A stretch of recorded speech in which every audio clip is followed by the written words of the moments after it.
Hello. Please state your name, age, and relationship to the interviewer. Hi, my name is Sue Riniger. I am 65 years old and I am Tyler's grandmother. Are you or were you married and did you have a family? Yes, I am currently married to my husband and we've been married for 46 years almost. And we had a wonderful family. We had 5 children who are now all adults.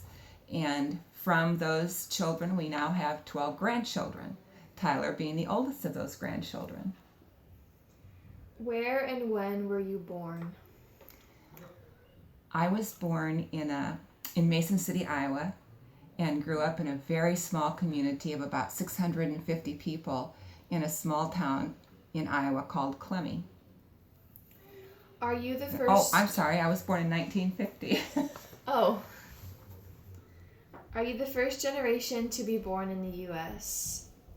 No, I was not Do the you first. know who was? Yes, on my dad's side of the family, my great grandfather was born in Germany, and his mom's on that same side of the family, his mother, her grandfather was also born in Germany. So mostly the relatives are from the German side. And I believe probably back as far as my great grandfathers on my mother's side as well. But they were not born necessarily in Germany. One of them was born in Canada. What do you remember about November 22nd, 1963, when John F. Kennedy was assassinated? Wow. I was in 7th grade at the time, and I was in a science class. And the principal of the school did a broadcast over the intercom system that told the entire school at the same time that President Kennedy had been assassinated. And the room was dead silent. And everyone just looked at each other, not knowing how to respond. And the teacher's next question was, do you know what an assassination is? Someone in the class raised their hand and said, yes, that means that they have been killed. And that was very near the end of the school day. So from there, we probably had another 30 minutes of school left. And we got on our buses and went home. And that was all that was on the news. And it was on the news for days and days. Sort of reminds me of what happened in 9/11, and that was the only type of coverage that was on TV at the time. People were so sad. They were crying. There were tears everywhere. And of course, there were huge headlines in the newspapers. And one of the images that really sticks in my mind is the image of Jackie Kennedy on the airplane when Lyndon Johnson was sworn in as president. And she was in the same attire that she had on at the time her husband had been shot. So she was, videotaped in this blood-stained suit as a witness on the airplane while Johnson was being sworn in as the next president of the United States. So that's an image that has stuck in my mind for a very long time. And, some of the other things that are just iconic from that time are it's the funeral procession. And I remember at the time my mom explaining to me how there's a riderless horse, and the riderless horse has the boots going backwards, symbolizing the fact that the rider is now gone, meaning our president is now gone. And the other image that sticks in many people's minds is little John saluting the funeral procession as it passed by with his father's body. So here was this little tiny guy standing there with this nice, perfect little salute, saluting his daddy as his daddy passed by. So it's very, very moving. Many people have said hope in America died a little that day. Do you agree? And how did America change? I think what you have to think back to is the image that the Kennedys brought to the United States. The image that they brought to us was youth and vitality, because he was a young president, and shockingly enough, he was the first Catholic president, and that was almost like, oh no, we're going to have a Catholic as a president. That has never happened. We can't have that. But in the debates, we're very close when the two candidates debated, and he eventually won the nomination and became our president. And his wife brought an air of elegance to the White House. She redecorated, and she sort of captured the heart of America. Although she was a little bit aloof, they called Kennedy's era, let me see now, I just lost the word for it, Camelot. So this is like America was really feeling strong and confident, and he had made some powerful decisions with the Cuban Missile Crisis, and we had made a statement to the world about America.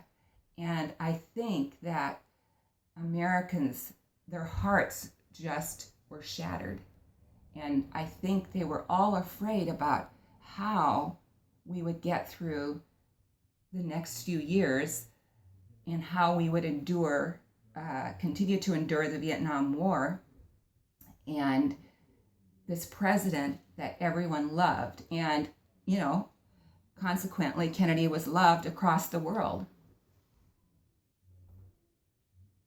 How about the Vietnam War? Do you think America had lost trust in the federal government by the end of the war? And if so, has this trust ever been won back? Well, I think every great nation rises and falls. And I think that many people view the Vietnam War as a blemish on America. It wasn't a war that we really went out and won. And many people feel we lost. And I think one of the things that really sticks in my mind, I will say I was in college during the time when we were in Vietnam. And I remember being in a march on the college campus that I was at. And it was considered radical at that time for people in a college, a small college like I was at, to stand up and say, we don't approve of this particular war.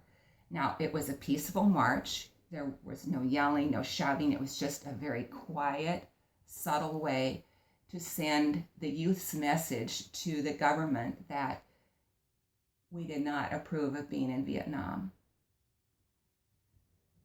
And I think the sad part about it is that those men who served in Vietnam, when they returned from their service in Vietnam, they came back to an angry America. They came back to people who were not saluting them and respecting the service that they gave our country, and that so many gave their lives for the cause of freedom. So a lot of Americans didn't approve of the war, and consequently took out their distrust on the veterans or the troops that were returning from their combat zones. How do you think the world's perception of the United States changed on July 2nd, 1969, when we put the first men on the moon? There was a space race between America and the U.S. And not America and the U.S., Russia and the U.S. And Kennedy really challenged America to step up to the plate and embrace this whole mission for space flight. And I think because Kennedy was so determined that we were going to be part of this race, that he set us on the right path for that. And even though we were not the first ones to orbit the Earth, I think that made it even more important for us to be the first ones to set foot on the moon.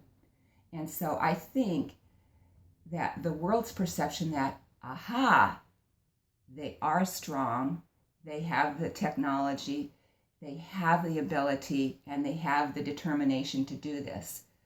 So I think that really said something about America itself.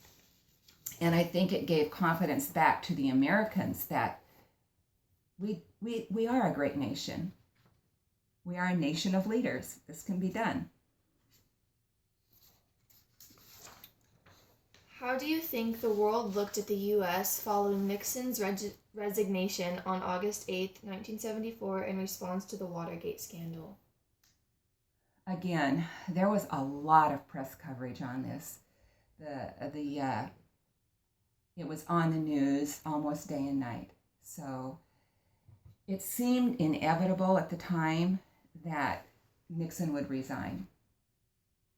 And everyone was sort of waiting for that to happen. I do remember your grandpa and I were on vacation at the time that happened. And we were on a camping trip along a river fishing. And during this fishing trip, of course, we had no news, we had no radio, no TV. We were out in the wilderness, and there was another man fishing, and he said, "Have you heard what has happened?" And what are you talking about? And he's like, "Nixon has resigned, he's gone." So it's like, oh, it really happened. He did resign. That was a big thing. That had never happened before. Not to say that there were presidents prior to this that people were like, really? But I think that the trust that the Americans had in the presidency was diminished. And consequently, our view of in the world changed as a result of that. So the world looked at us like, yeah, you know what they say, you don't stay at the top forever. In what way do you think our nation changed on November 9th, 1989, when the Berlin Wall came down, effectively ending the Cold War? Well, as I said earlier, I think every great nation has their moments of defeat, and they have their moments of victory. And I would put this in the category of a victory. When Reagan stood there in Germany and said, "Mr. Gorbachev, take down this wall," that was a powerful statement to the world. And what it reminds me of is a recent visit that your grandpa and I had to a nuclear war facility in South Dakota this past fall. And we got an underground tour. It wasn't the first one we had visited. We had visited another one. But this was a tour where we got to go down into the bunker and actually see where the nuclear missiles were stored and learn how the men and women who operated these facilities lived. And following that tour, they had a very small museum that had just recently opened. So the exhibit was new, although it was not housed in a new building, and it was a temporary display that was going to be moved. It was one of the most powerful moments I remember having in so many of the national sites that we visited. And it took us through the history of the Cold War. And while we were there, I think that was really when it struck me, even at my age, at 65, about how many misconceptions were conveyed during the Cold War. There were images of the Russians and Russians that had been interviewed, and they talked about how their what they were taught about the U.S. And it was shocking that we were evil, that we would destroy them, and that we were not friendly people.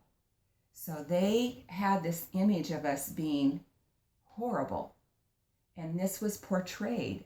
They were actually taught this in school. So they all grew up with this image of the U.S. as being this horrible place to live and being an evil power. And actually, it takes you through all the steps of what happened in the Cold War and what would happen if a missile were discharged, and how you would have to be able to interpret, is this really a threat, a nuclear threat? And there were times when actually it was a Russian who said no, even though the data is telling us that a missile has been launched by the U.S., I don't think this is true. So he was a thoughtful person, and he stopped what could have been something very disastrous for the world. So that was really an insightful museum to visit. And what do you remember about September 11th, 2001, when the country experienced the terrorist attacks on the Pentagon and World Trade Center? Oh, I'll never forget it, what I was doing that day, just like the day when Kennedy was assassinated. I was actually getting ready to go to work. And at the time, I was an assistant principal at an elementary school. And I had the TV news on while I was getting dressed. So I was upstairs in the house, and I remember seeing this image on the screen. They really weren't talking, that just this image. And it looked to me, I couldn't figure out what it was. It looked to me like there was a grate, like you see a grate on the sidewalks in big cities. And there was fire coming up through this grate. And I go like, what is that a picture of? And so then I listened carefully, and it's like, oh no, that's the Twin Towers. And oh no, there goes the second tower. So I finished getting ready for school, and I drove to school knowing that that day would be very different. Now, when the principal arrived at school, he had not heard the news. He had not turned on the TV or the radio on his way into school. So he didn't know. We had to tell him. So, at that moment then, we had to come up with a plan for how we were going to deal with the possible hysteria and fear that would be coming to school that day. And, of course, we got some directives from the district office on what to do, and everybody stopped. We had a moment of silence. But over that period of the next few days, at the same time, I was also acting principal at another school around the corner. And I remember a day after the actual attacks, there was a bomb threat somewhere within this large district, which was a K-12 district, and it was huge. I mean, the city is over 250,000 people. So I remember the school secretary putting out an alert saying to the principal, please call the school office immediately. She waited a few minutes and he didn't respond. Please call the school office immediately. At the time, I was in the middle of doing a teacher evaluation. And I thought, well, I can't stop what I'm doing because this is, part of my job, and it's part of how she's going to be evaluated. Finally, I just quietly went over and picked up the phone and I called the office and I said, Brenda, what's happening? And she said, come to the office immediately. There's a bomb threat. So at that moment in time, I knew that I had to, was dressed in a suit and heels. I ran to the school office. I jumped in my car. I drove, the 5 or 6 blocks around the corner to the other school, and the custodian and I had to search all the bushes, all the buildings, all the corners of the campus. Now, it was a small one, to make sure that there was no bomb anywhere on our campus. And of course, then we still had to deal with the fears that the children had, what they had heard on TV, what they were seeing when they went home, and what the parents were feeling. So we had a multiple layer effect going on. And it took many days for fears to calm down from the initial tragedies and for life to get somewhat back to normal and people to start planning tributes and how are we going to deal with this on our own school campus. So initially, those are the things that people were feeling a lot of fear. And it has changed. It's changed the way I think our nation looks at not only our security in public places like schools and churches and airports or any place like that, but I think it in terms of international travel and the people coming in and out of our country and the suspicions that many people have had. Have those changed since 9/11? Absolutely. But I think there are still many people that exhibit some phobias in terms of, other races that are hard to live with. I do want to back up a little bit, and I would like to say one thing about this, the Berlin Wall. Your grandpa and I had a chance to visit the Reagan Library here in California, and a piece of that Berlin Wall that Reagan was so famous for having brought down now stands in his honor at that Reagan Museum. So that's a really powerful image to see when you go visit that. And so if you ever have a chance, you need to go because it's a good place to visit.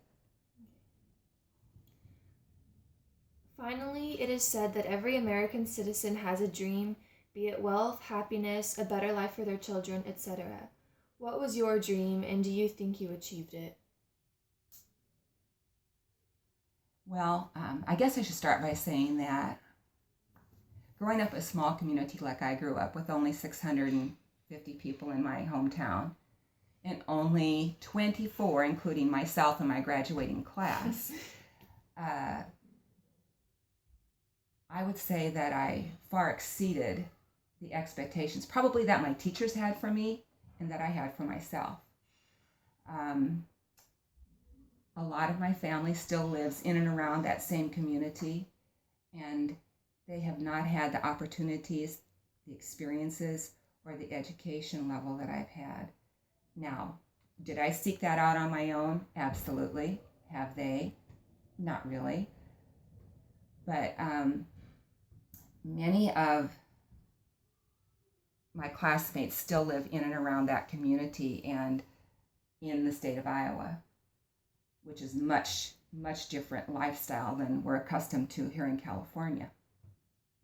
But basically, my dreams were to go on to college, and I was able to do that. I went 2 years, and then I got married, had a family, and I always had this secret ambition to be a teacher, but I never believed in myself. I didn't think that was possible because I was such a shy person when I went to school that I didn't think I could ever do that. Well, as it turns out, I could, I did, and I was highly successful at that. I've been named to Who's Who in America's Teachers, and I've been interviewed by the newspaper. I have trained many brand new teachers. I've been an assistant principal, And that went far beyond what I saw myself doing when I grew up. Now, I still have more dreams, and for a while they're on the back burner while Grandpa and I travel the country and learn more about the history that made us great. And the other thing I think that is important is that I have a strong belief that every parent wants a better life for their child than they have for themselves. Maybe not those who are already multimillionaires, but most average people and all the families that I served as a teacher want for their child to have a better life than they have. And so that was one thing I always kept in mind while I was teaching. And I always taught children that came from a lower economic home. So I really felt like it was my goal and my job to make sure that these little guys got the best that I could give them. So again, in those terms, I far exceeded what I ever thought would happen to me. And then I think the other thing is that as you grow older in life, I think there are two things that you always want. And you don't think about this when you're young. We want good health. And you want happiness. And I think if you have those two things, health and happiness, you're successful. You don't have to have wealth to be happy. And you don't have to have wealth to be healthy. And you might not have health, but have all the money in the world. And you might not have either. You might not have health and you might not have happiness. And what kind of a life would that be? So no matter your level of education, no matter the amount of wealth you have, I think the two most important things in life are health and happiness. And if I could wish that for every American, I think the world would be a better place. Thank you for your time, Grandma. You are so welcome.